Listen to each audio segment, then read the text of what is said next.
Oke teman-teman, lanjut lagi ya.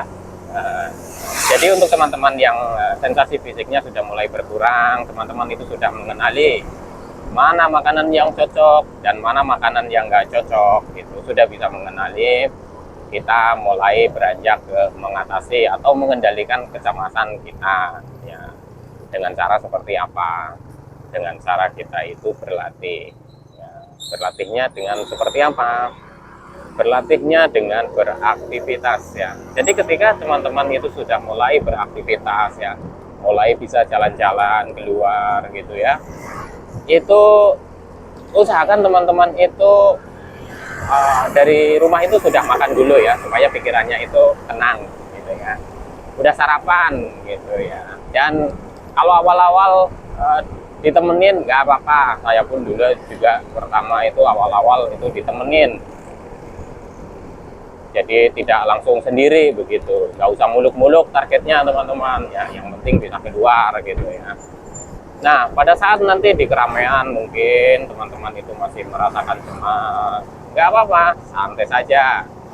Kok kayak mengalami mau panik atau tiba-tiba itu cemas nggak jelas, itu biasanya disertai dengan atau dimulai pemicunya itu dari sensasi fisik ya teman-teman ya. Dimulai dari sensasi fisik. Ketika ada sesuatu yang gak enak di perut, tiba-tiba kita itu merasa khawatir, tiba-tiba kita itu merasa cemas ya. Nah setelah itu kita itu gelisah. Nggak usah khawatir teman-teman, hal seperti ini ya nantinya bisa pulih teman-teman ya, bisa pulih. Kenapa saya bilang seperti itu? Karena saya dulu itu mengalaminya ya teman-teman ya, dulu saya mengalaminya. Nah perasaan dulu saat mengalami itu memang campur aduk ya teman-teman ya, seperti kayak apakah ini bisa normal kembali, apakah ini saya bisa seperti dulu lagi, apakah saya bisa sembuh gitu ya teman-teman ya. Dulu saya itu juga berpikir seperti itu, tapi tenang aja ya teman-teman ya, seiring kita itu berlatih, seiring kita itu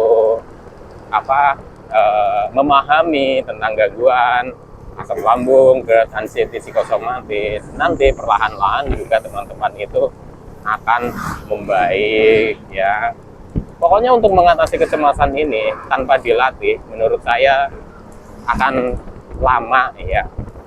Makanya penting sekali melatih. Caranya seperti apa ya? Sudah tadi saya sebutkan ya. Kita mulai dari hal-hal yang kecil saja ya. Nanti teman-teman itu bisa seperti ini lagi, pergi-pergi tanpa ada rasa khawatir, tanpa ada rasa takut, waduh nanti makannya di mana, makan pakai apa, dan lain-lain gitu ya. Karena itu butuh latihan ya. Gangguan ini ya, kalau semakin kita itu jarang bergerak, semakin kita itu berdiam diri di rumah, itu akan semakin terasa dan sensasinya itu semakin seperti bermunculan gitu. Nah, kondisi ketika teman-teman itu sudah mulai membaik ya, teman-teman itu sudah mulai enak. Mas, kok saya itu sudah berani keluar, tapi kok kadang di luar itu saya itu cemas. Kadang di luar itu saya itu kok tiba-tiba mau panik gitu ya. Nggak apa-apa teman-teman ya, memang itu prosesnya seperti itu. Ya. Kenapa saya bilang seperti itu? Ya. Ya namanya kita itu berlatih, namanya kita itu berusaha, sama seperti anak kecil ya. Berlatih berjalan aja, mesti merangkak dulu, kadang jatuh, kadang apa. Kita berpikir ke sana saja ya, gitu, seperti itu ya. Jadi apapun itu harus dilatih. Ketika sensasi mencoba-coba, mencolek-colek gitu ya, kita sudah membaik nih. Kok sensasi mencolek, itu nggak usah terlalu dipikirkan yang waduh ini yang dulu sudah hilang kok sekarang muncul lagi. Teman-teman itu nggak usah berpikiran wah nanti ini bakalan lama lagi, nggak usah berpikiran ke situ. Kenapa? Itu sesuatu hal yang sangat wajar sekali ya, karena gangguan ini pulihnya itu berproses, makanya tidak sekaligus. Kadang kita sudah membaik, tiba-tiba muncul lagi deh. Nah, nggak apa-apa, itu nggak apa-apa ya.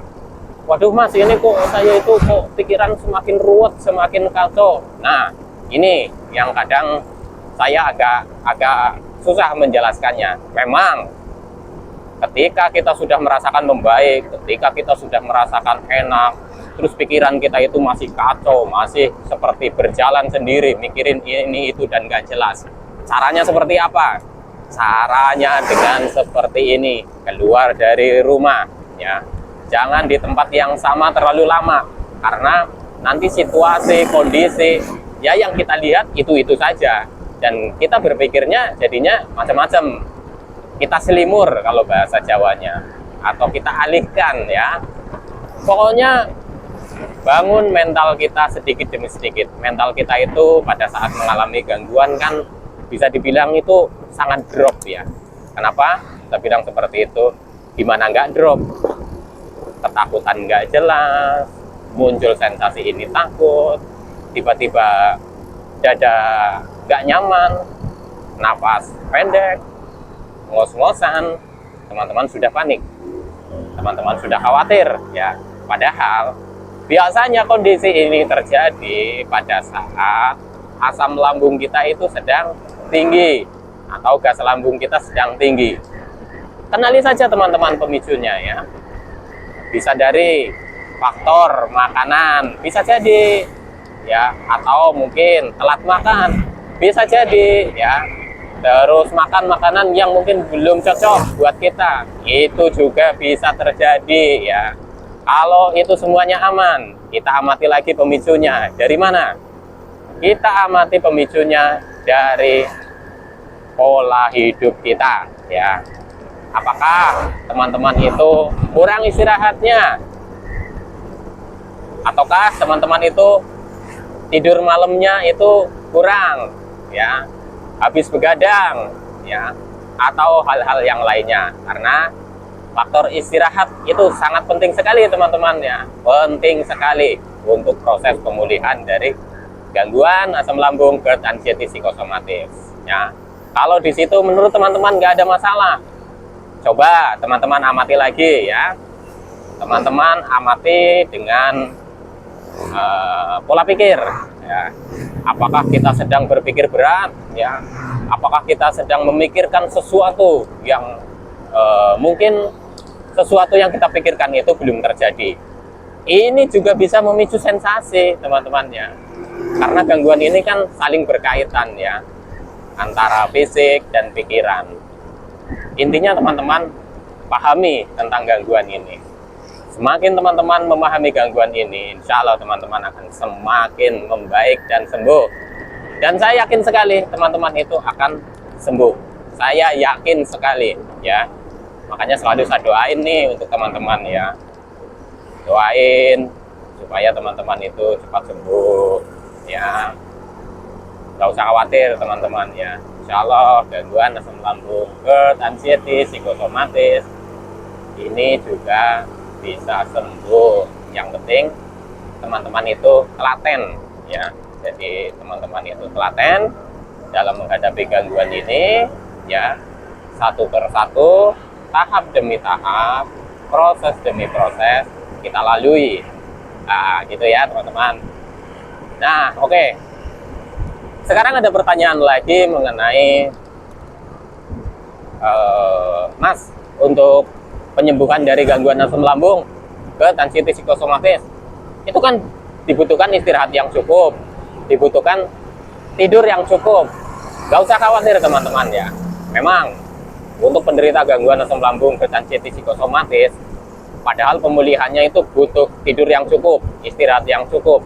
Tapi pada saat mengalami gangguan ini, boro-boro untuk tidur yang cukup atau istirahat yang cukup, buat tidur aja susah, sampai pagi belum bisa tidur, gitu ya teman-teman, ya. Sampai pagi belum bisa tidur, mikirin ini itulah dan sebagainya, ya. Nggak apa-apa. Caranya dengan ini, belok kanan, ya. Belok kanan, oh masih lurus, ya? Bukan lurus, oh salah, ini jalannya besar. Jadi, oke, ya. Caranya seperti apa, teman-teman, ya? Caranya seperti ini. Ketika teman-teman masih mengalami susah tidur, padahal tidur itu dibutuhkan sekali dan penting sekali untuk proses pemulihan. caranya dengan teman-teman itu mengatur jadwal ya, atau bikin jadwal ya. Saya dulu juga susah tidur teman-teman ya, susah tidur. Saya itu dulu susah tidur, boro-boro untuk tidur berapa jam gitu ya, boro-boro untuk tidur nyenyak gitu ya, untuk bisa tidur apa namanya 1 atau 2 jam itu penuh dengan perjuangan. Nah ini kanan ya, karena kelihatan ini kalau ini jalannya agak jelek ini di sini. Nah caranya dengan mengatur jadwal ya teman-teman ya, jadwal tahap demi tahap dijadwalkan ya, satu persatu ya. Ketika kita sudah makan sore, setelah makan sore ya kita apa namanya kasih jeda 2 jam ya, nanti habis isya kita itu mulai apa namanya beranjak ke tempat tidur dengan mendengarkan audio-audio relaksasi atau dengan mendengarkan motivasi-motivasi yang menyemangati teman-teman supaya teman-teman lebih tenang ya. Atur jadwal itu ya teman-teman ya. Oke, ini karena jalannya rusak, nanti kita sambung lagi ya teman-teman ya. Teman-teman tetap semangat ya. Gangguan asam lambung, GERD, anxiety, psikosomatis ini bisa sembuh, dan saya yakin teman-teman bisa sembuh. Saya yakin itu. Jadi tetap semangat. Ini jalannya agak jelek, mau diterusin apa enggak ini ya? Ini udah 11 menit. Jadi mungkin bisa goyang-goyang gini gambarnya ya. Oke, terusin dulu ya. Jadi mau tidur dibikin jadwal ya, dan kita juga jadwalkan setelah kita bangun tidur supaya kita tidak kebingungan mau bangun tidur mau ngapain. Kalau kita kebingungan ujung-ujungnya apa? Mikirin sensasi begitu, sensasi lagi yang dipikirin, sensasi lagi yang dipikirin. Terus kapan kita itu mulai berpikiran untuk move on ya, bangkit. Nah itu ya teman-teman ya. Nah kita harus bangkit, dimulai dari sedikit demi sedikit ya. Istirahatnya yang masih susah istirahatnya seperti itu tadi ya, dibikin jadwalnya, dijadwalkan. Insya Allah nanti teman-teman juga akan membaik dan sembuh ya. Amin ya robbal alamin. Oke teman-teman ya, nanti disambung lagi ya. Ini karena jalannya rusak, jadi mungkin saya perlu berhentiin dulu videonya ya. Nanti kita sambung lagi kalau sudah sampai ke jalan yang agak halus. Paling berapa menit sih, berapa menit lagi, 5 menit lagi sudah nyampe ke kota ya. Ini saya pakai jalur alternatif teman-teman ya.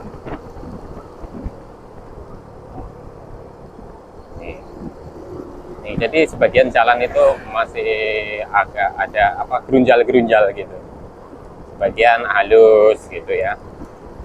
Tapi kalau yang di alternatif tadi yang di pinggir-pinggir sawah itu malah halus jalannya.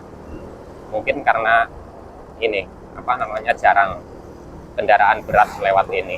Oke teman-teman ya, saya berhentiin dulu videonya sampai sini. Insya Allah nanti disambung lagi.